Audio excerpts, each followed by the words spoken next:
আসসালামু আলাইকুম, সবাইকে জানাই শুভেচ্ছা স্বাগত। জাতীয় বিশ্ববিদ্যালয়ের অনার্স প্রথম বর্ষের ভর্তি পরীক্ষার্থী বন্ধুরা, আপনারা কেমন আছেন? দেখতে দেখতে প্রাথমিক আবেদনের শেষ দিন আজ। তাই অনেকে প্রশ্ন করছেন, জাতীয় বিশ্ববিদ্যালয় কি প্রাথমিক আবেদনের সময়সীমা আবারও বাড়াবে, বা সম্ভাবনায় বা কতটুকু, এবং ভর্তি পরীক্ষা কবে নাগাদ হতে পারে? আজকের ভিডিওতে আপনাদের সাথে সেই বিষয়ে বিস্তারিত আলোচনা করব।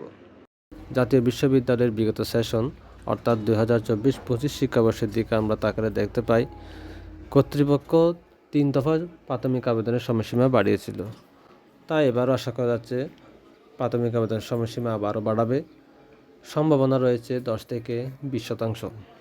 তবে যারা জাতীয় বিশ্ববিদ্যালয়ে প্রাথমিক আবেদন করতে আগ্রহী, আপনাদেরকে বলবো আজকের মধ্যে আবেদন করে ফেলুন এবং আবেদন করার পর আবেদনকৃত কলেজের নোটিশ থেকে টাকা ও কাগজপত্র জমা দিন। তবে সবচেয়ে বেশি ভালো হয় আবেদন করার পূর্বে ওই কলেজের ওয়েবসাইট থেকে নোটিশটি সংগ্রহ করে দেখে নেওয়া, কারণ অনেক কলেজে সরাসরি টাকা জমা দিতে হয় না, অনলাইন বা মোবাইল ব্যাংকিংয়ের মাধ্যমে দিতে হয়। তাই আবেদন করার পূর্বে নোটিশ থেকে আবেদন করাই উত্তম।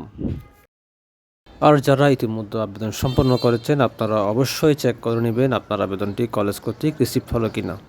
কারণ আপনার আবেদন যদি কলেজ কর্তৃক রিসিভ না হয়, সাবমিটেড লেখা থাকে, তাহলে আপনি কিন্তু ভর্তি পরীক্ষায় অংশগ্রহণ করতে পারবেন না। কলেজ থেকে SMS আসুক বা না আসুক, আপনি অবশ্যই অনলাইনে চেক করে নেবেন। অনেকে SMS-এর অপেক্ষায় বসে থাকেন, অনলাইনে চেক করেন না। এটা কিন্তু মারাত্মক ভুল। মোবাইলে SMS নাও আসতে পারে, কিন্তু অনলাইনে রিসিভ হয়ে গেছে, তাই অবশ্যই অনলাইনে দেখে নেবেন। রিসিভ হয়েছে কীভাবে বুঝবেন সেই সংক্রান্ত আমার একটা ভিডিও রয়েছে, সেটি দেখে নিতে পারেন। এখন আলোচনা করব ভর্তি পরীক্ষা কবে নাগাদ হতে পারে। যেহেতু ফেব্রুয়ারিতে জাতীয় নির্বাচন এবং মাঝামাঝি সময় থেকে মার্চ মাস পর্যন্ত রমজান মাস চলবে, তাই এই 2 মাসের মধ্যে ভর্তি পরীক্ষা হওয়ার সম্ভাবনা খুবই কম। ভর্তি পরীক্ষা হওয়ার সম্ভাবনা রয়েছে এপ্রিলের মাঝামাঝি সময় বা মে মাসের মধ্যে, অর্থাৎ এপ্রিল কিংবা মে মাসের মধ্যে হয়ে যাওয়ার সম্ভাবনা। আবার মার্চ মাসের 27 তারিখ এবং 12 তারিখ পর্যন্ত রয়েছে গুচ্ছ ভর্তি পরীক্ষা। যদি এই গুচ্ছ ভর্তি পরীক্ষার জন্য পিছিয়ে নেয়, তাহলে সম্ভবত এপ্রিলের শেষে বা মে মাসের দিকে হতে পারে। তাই ভর্তিচ্ছু পরীক্ষার্থীদের বলবো, আপনারা প্রস্তুতি অব্যাহত রাখুন। আর জাতীয় বিশ্ববিদ্যালয় অনলাইনে আবেদনের সময়সীমা আবার বাড়াচ্ছে কি বা বাড়াচ্ছে না, সেই সব কিন্তু জাতীয় বিশ্ববিদ্যালয়ের ওয়েবসাইটে দেখানো হবে। তাই আপনারা অবশ্যই জাতীয় বিশ্ববিদ্যালয়ের অফিসিয়াল ওয়েবসাইটটি অনুসরণ করবেন। পাশাপাশি এই সংক্রান্ত আপডেট এই চ্যানেলে তুলে ধরা হবে।